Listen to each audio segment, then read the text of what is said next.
Timika saja ini kan butuh waktu lama, seminggu. Nah, dengan musuh kan datangnya mungkin tidak sampai seminggu udah nyampe. Nah, bagaimana wilayah-wilayah ini bisa mempertahankan diri dengan kekuatan yang ada, tentunya dengan pengendalian pendelegasian wewenang Kodal kepada Pangkogap Pehan, yang mereka akan membawai kota utama operasional TNI yang berada di situ, baik darat, laut, maupun udara.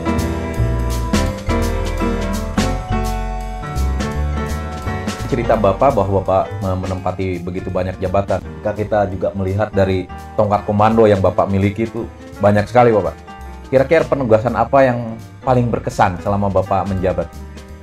Banyak sih di dalam, karena saya ini orangnya kan tidak bisa diam lah saat memimpin ini, sehingga banyak sekali hal yang menjadi kenangan saya, baik menjadi Komandan KRI, Komandan Pangkalan, Komandan Satuan, dan menjadi Panglima Pangaramada.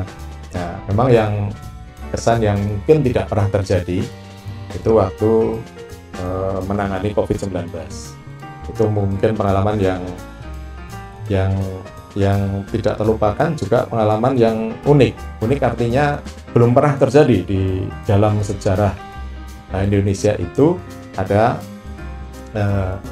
serangan COVID seperti itu. Dan semuanya waktu itu tidak tahu apa sih sebenarnya COVID itu, bagaimana menanggulanginya, bagaimana caranya, ini nggak ada yang tahu. Sehingga kita meraba-raba semuanya, cari bagaimana, mencari data bagaimana ini caranya supaya kita tidak terkena atau tidak menular dan sebagainya. Nah, waktu itu saya waktu Pangkogap Pehan 1 ada Menteri Kesehatan dan Kepala BNPB waktu almarhum Pak Lejen Doni Monardo ke Natuna mencari tempat untuk isolasi. Nah, saya waktu itu lagi di Batam, waktu di Polda, lagi memberikan ini pembekalan tentang situasi Laut Natuna, karena waktu itu kan selesai ada kapal ikan yang mau masuk ke wilayah kita, kemudian saya tanggulangi waktu itu. Saya juga memimpin penanggulangan itu dan alhamdulillah ada kembali. Waktu itu Polda mengundang saya untuk menyampaikan bagaimana situasi Laut Cina Selatan. Nah, dalam perjalanan saya mendengar ada Menteri Kesehatan dan BNPB mencari tempat isolasi. Isolasi apa ini? Katanya akan ada penduduk kita yang di Wuhan akan dibawa ke Indonesia karena terjangkit virus COVID-19. Kemudian saya izin Panglima TNI Pak Hadi, waktu itu saya izin, Pak Hadi izin saya akan membantu Menteri Kesehatan dan Kepala BNPB mencari tempat isolasi, karena saya dengar dia lagi mencari tempat itu. Oh silahkan Panglima untuk karena waktu itu saya berpikiran bahwa ini wilayah kerja saya, wilayah darat kan Pangkogap Pehan memiliki wilayah itu. Ya, sehingga saya ketemu, kemudian mencari tempat waktu itu di Satuan Angkatan Darat, kemudian di Satuan Marinir di sana, kemudian cari di Pangkalan Udara. Nah, waktu itu kita cek tempatnya dan saya laporkan bahwa ini memenuhi syarat, tinggal mengasih tempat tidur dan sebagainya. Nanti saya buatkan WC darurat, kamar mandi darurat. Nah, tempatnya juga jauh dari penduduk, mungkin ini memenuhi syarat karena lebih mudah menyiapkan tempat itu, karena waktu itu tinggal 3 hari lagi, tinggal 3 hari orangnya akan mendarat di Natuna. Nah, kemudian saya laporkan Panglima TNI setuju, dan waktu itu malam pun geser semuanya peralatan-peralatan itu, mulai peralatan untuk dapur, peralatan lapangan, peralatan semuanya digeser sampai malam-malam itu pesawat mendarat. Nah, tantangannya lagi ternyata masyarakat di Natuna waktu itu tidak setuju dengan kehadiran mereka, sehingga demo besar-besaran bisa. Ya, di situ saya juga mendampingi Menteri Kesehatan dan Kepala BNPB yang menghadapi demo akhirnya. Demo sore itu nggak selesai sampai malam masih demo, kemudian paginya pun masih demo untuk menghalangi supaya pesawat ini tidak mendarat. Alhamdulillah waktu itu kita ajak bicara ketua masyarakatnya dan kepala daerah, bupati, wakil bupati, dan semuanya kita ajak bicara bahwa ini tidak bahaya karena tempatnya justru jauh dari masyarakat, kan tempatnya di Lanut waktu itu. Alhamdulillah waktu itu mendarat dengan selamat. selamat di situ, kemudian kita bawa ke hanggar dan yang sudah kita siapkan tempat untuk isolasi. Nah, sehingga saya waktu itu ditetapkan sebagai Pangkogas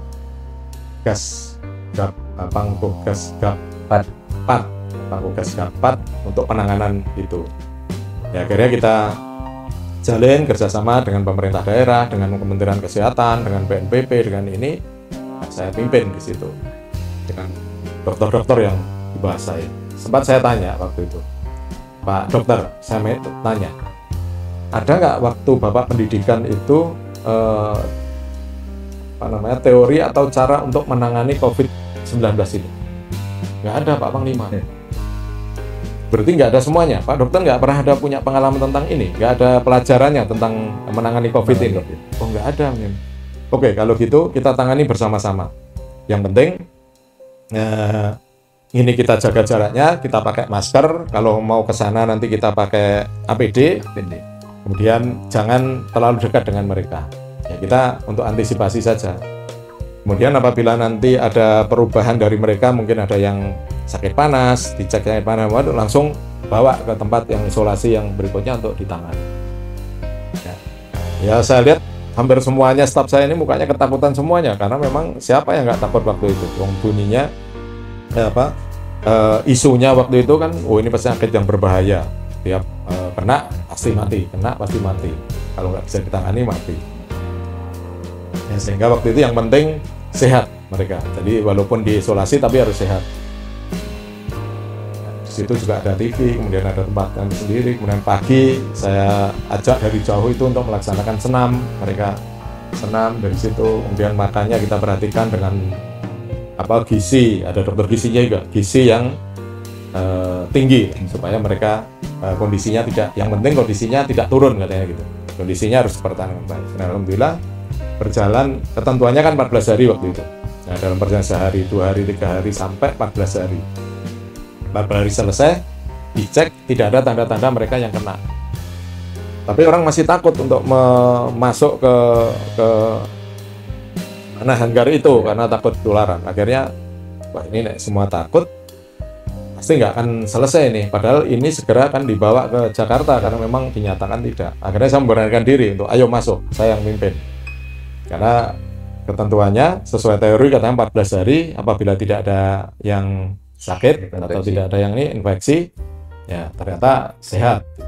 Akhirnya masuk ke situ, akhirnya semuanya ikut masuk dan kita lepas mereka dengan kondisi yang sehat. Nah, ternyata tidak berhenti sampai situ. Karena dari pengalaman yang ini ternyata berhasil, ditambah lagi PMI, yang kerja di kapal itu. Kerja di kapal-kapal itu juga diperintahkan untuk dilaksanakan pekerja migran Indonesia juga diperintahkan untuk melaksanakan isolasi, diturunkan. Kapal-kapal asing yang besar itu nggak mau melanjutkan, dia harus diturunkan. Orang PMI-nya yang Indonesia ini diturunkan di Batam waktu itu. Saya sudah menyiapkan hanggar di situ untuk 800 orang berikut. Ini yang pertama ini 400 waktu itu. Ya, berikutnya 800. Ternyata perintahnya berubah. Panglima TNI nelpon saya, Panglima, ini untuk isolasi berikutnya tidak di Natuna, tapi di Pulau Sebaru. Saya tanya pada Panglima TNI waktu itu, di mana itu Pak? Pokoknya di Pulau Seribu, dia bilang gitu. Saya cari di peta pun nggak ada. Cari sendiri kamu Angkatan Laut. Oh siap Pak, saya cari sendiri. Nggak ada yang tahu ternyata. Pulau Sebaru itu, kalau Pulau Sepa, mungkin Pulau Bira, belum tahu semuanya ada. Sebaru ini nggak ada Pak di situ. Akhirnya karena saya masih di Natuna, saya perintahkan staf di Kogabelan untuk cek, pinjam kapal Angkatan Laut untuk cek di situ, survei. Untuk datang ke situ aja nggak bisa karena ombaknya waktu itu besar sekali dari Jakarta ini. Sehingga besoknya saya pulang, saya cek sendiri ke situ, ke Pulau Sebaru. Ternyata ada Pulau Sebaru itu. Tempatnya, puluhnya tersendiri seperti itu, dermaganya dermaga kayu dan sebagainya. Bagaimana ini harus mengisolasi 800 orang di sini gitu. Akhirnya jam 12 malam saya rapat dengan staf di Kogabelan. Ini harus bisa. Nggak mungkin ini Ya, mungkin kita ada perintah ini nggak bisa melaksanakan, kita laksanakan. Kita langsung, saya telepon Bapak Kasal waktu itu minta bantuan untuk KRI, minta bantuan kapal untuk menurunkan generator dan sebagainya. Ya, udah didukung semuanya, termasuk air yang tongkang itu karena di situ nggak ada sumber air. Terus bagaimana dapur lapangan, saya koordinasi dengan Angkatan Darat untuk bisa membuat dapur lapangan di situ. Jadi dengan waktu itu cuacanya juga bagus, ya. Sehingga kita siapkan termasuk AC dan sebagainya, sama seperti di Natuna waktu itu, tapi ini lebih sulit, tingkat kesulitannya tinggi, Pak, karena memang tidak ada tempat mendaratnya. Dermaganya pun juga hanya bisa disandari mungkin KRI yang kecil atau KAL. Ya, alhamdulillah kita dengan kerja keras menyiapkan semuanya dan bisa, sehingga diturunkanlah waktu itu yang pertama 400 orang, kedua lagi 400 orang. Di situ juga banyak sekali kendalanya karena mereka PMI ini ternyata kan dalam bayangannya mereka ini akan diisolasi seperti di hotel, di pulau yang bagus seperti di Bali katanya gitu. Nah ternyata kenyataannya seperti itu. Ya, akhirnya kita jelaskan lah. Yang tadinya saya mungkin nggak boleh mendekat situ, ya karena tuntutan tugas tadi saya harus mendekat dan harus saya sampaikan pada mereka bahwa ini adalah isolasi, bukan rekreasi. Kamu ini bukan rekreasi, tapi adalah isolasi. Ini di pulau yang tidak ada di peta pun nggak ada, tapi kamu bersyukur masih kita perlakukan seperti ini. Karena mereka paham bahwa ini pulau dengan keterbatasan yang ada, mungkin air pun tidak terpenuhi untuk 1.000 orang di situ kan. Dengan anggota saya kan jumlahnya akhirnya jadi 1.000 orang di dalam pulau yang kecil itu harus hidup 14 hari. Alhamdulillah dalam perjalanannya dengan molekul yang ada kita perlakukan hampir sama dengan di Natuna. Mereka juga olahraga, kemudian juga kegiatan parusri agama dan sebagainya. Alhamdulillah bisa selesai. Dan setelah itu juga ternyata tidak selesai sampai situ. Saya harus menyiapkan juga di Pulau Galang, kemudian di Jakarta di Wisma Atlet, kemudian di asrama haji harus saya kendalikan, sehingga saya waktu itu usul ke Panglima TNI, saya sebagai bukan Pangkogas GAP lagi, tapi saya sebagai Pangkogap, Pangkogapat, yang membawahi nanti Panglima Armada untuk yang di pulau-pulau, kemudian Pangkoops AU untuk yang di Natuna, kemudian Pangdam Jaya yang di Wisma Atlet, kemudian Pangdam 1 yang menangani di Galang, sehingga saya koordinir saja saat itu. Nah, organisasi itu berjalan akhirnya. Nah ini sebenarnya kita mempunyai organisasi tugas paduan yang selama ini di teori saja, ternyata bisa kita laksanakan di saat seperti itu. Ya, sehingga waktu itu pengembangannya hampir semuanya daerah melaksanakan isolasi. Nah, jadi teori yang kita gunakan awal waktu itu mulainya COVID sampai berkembang saya jadi Kepala Staf Angkatan Laut waktu itu. Ya, alhamdulillah digunakan semuanya seperti itu dan minimal mengurangi tingkat korbannya. Coba kalau mungkin waktu itu kita tidak memulai seperti itu, nah mungkin kita meraba-raba semuanya, mungkin akan lebih banyak lagi korban tentang itu. Tapi dengan adanya teori-teori tentang isolasi bagi pasien-pasien yang masih bisa diisolasi waktu itu, alhamdulillah bisa dikembangkan di seluruh wilayah Indonesia. Sehingga waktu saya Kepala Staf Angkatan Laut tinggal memerintahkan jajaran aja agar mengikuti apa yang dulu pernah saya lakukan waktu menjadi Pangkogap PDH.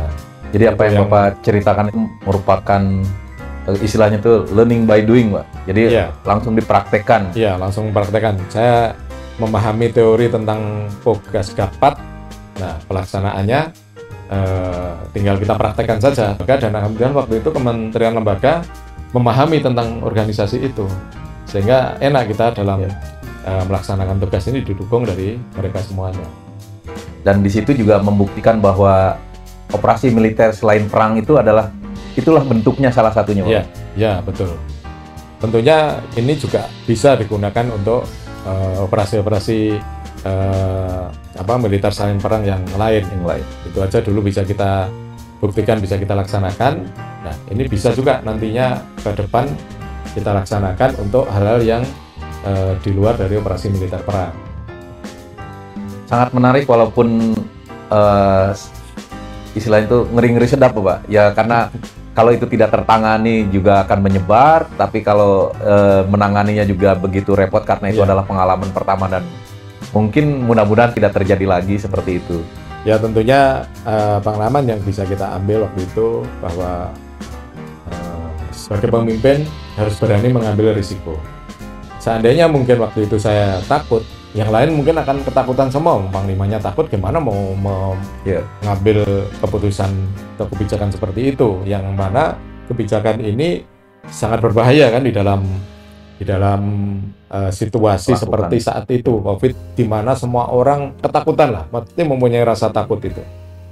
Karena saya pikir saya sudah ditunjuk sebagai panglima untuk menyelesaikan itu, ya saya laksanakan dengan total bagaimana ini bisa kita laksanakan.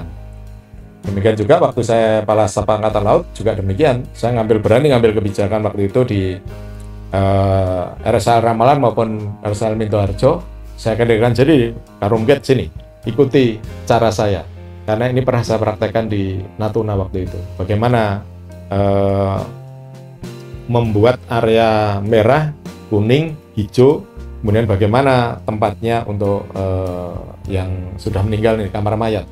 Yang tadinya kamar mayat di belakang rubah, sehingga dia tidak melewati tempat yang lain tadi, rubah di depan sini. Nah, dia dulu waktu itu Laksma Radito kalau nggak salah, waktu itu Ramelan mengikuti apa yang saya cek waktu itu. Gimana kamu membuat ini? Dia buat nih zona merah, zona kuning, zona hijau.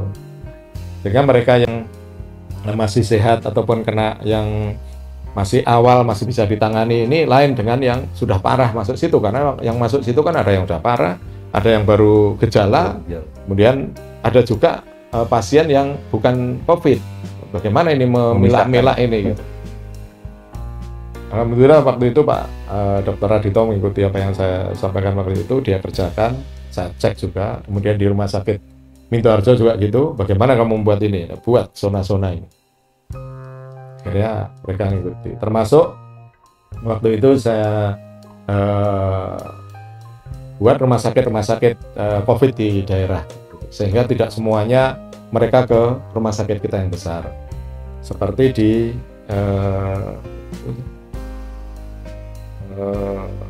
yang daerah Jonggol sana itu dulu kan ada unit kecil rumah sakit itu, sehingga waktu itu kita buat itu adalah rumah sakit COVID, sehingga mereka yang pasir angin, ada pasir angin, sehingga waktu itu bagaimana Angkatan Laut yang berada di sana tidak harus ke Minto Harjo, mereka bisa ditangani dulu di pasir angin. Kecuali nanti kalau sudah memang parah baru kita rujuk ke Minto Harjo. Sehingga alhamdulillah dengan kita laksanakan isolasi di rumah sakit kita yang kecil tadi, bisa mengurangi lah populasi ke rumah sakit besar kita.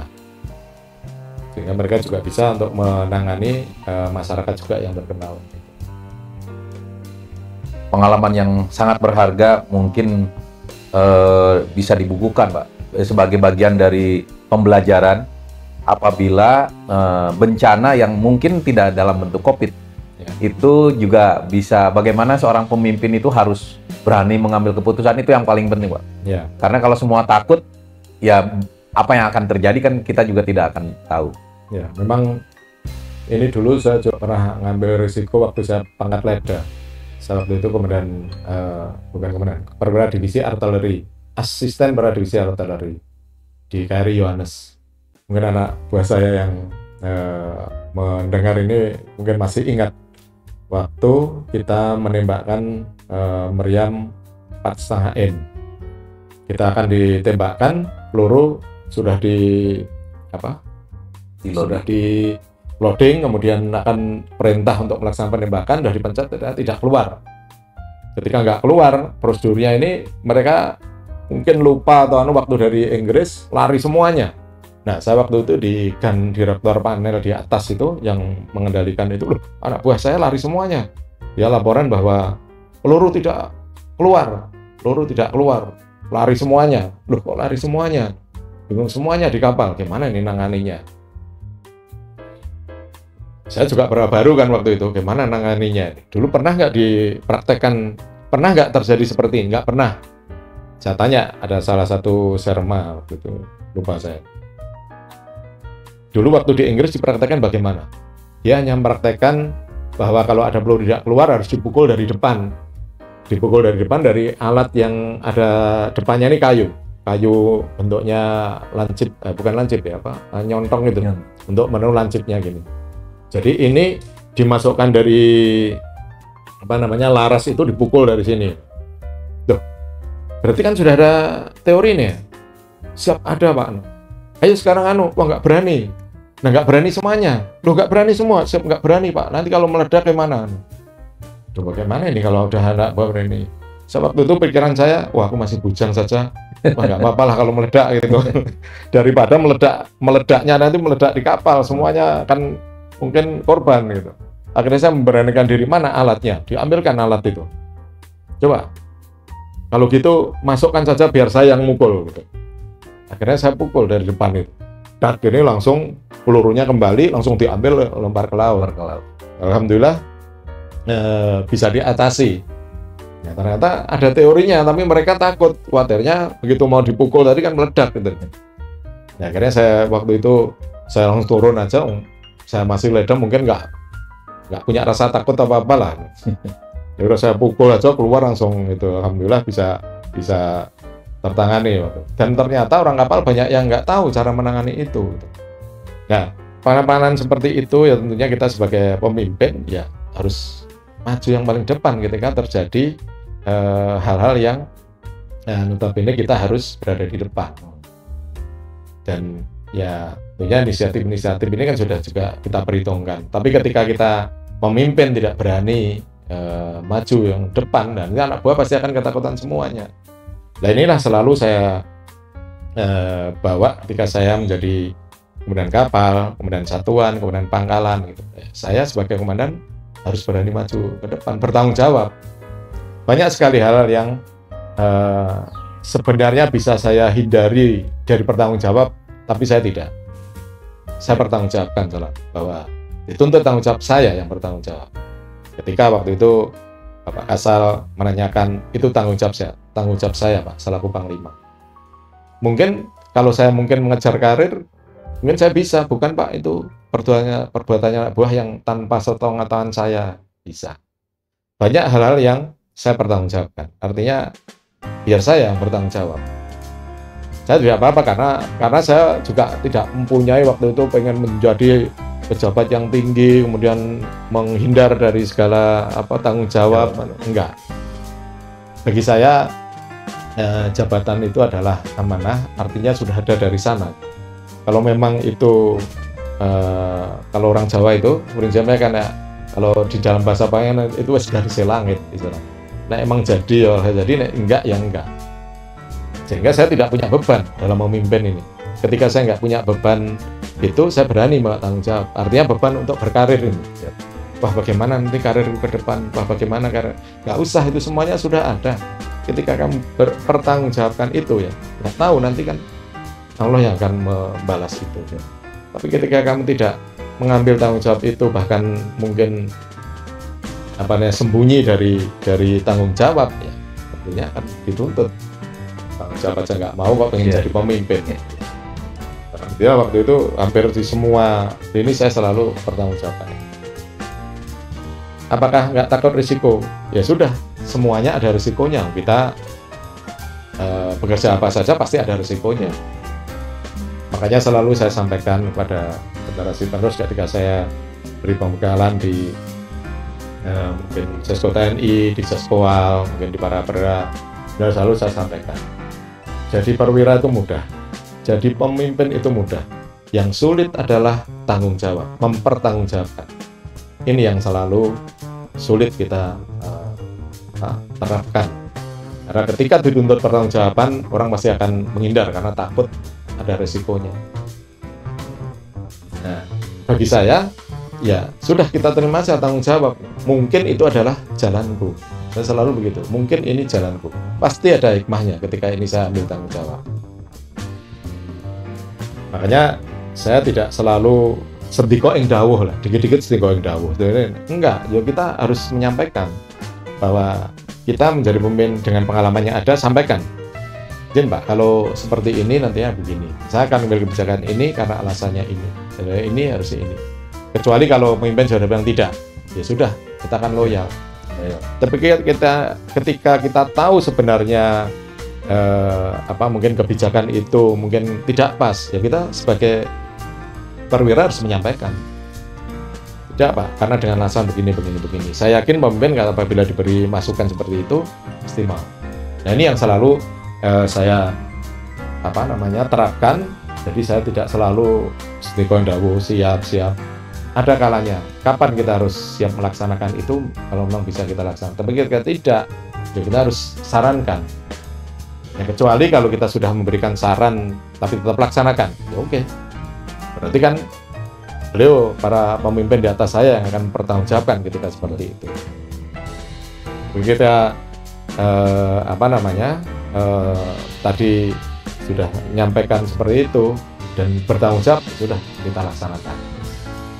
Itulah bagi saya ya, pemimpin ini beserta dengan tanggung jawab yang besar yang diberikan di pundak kita.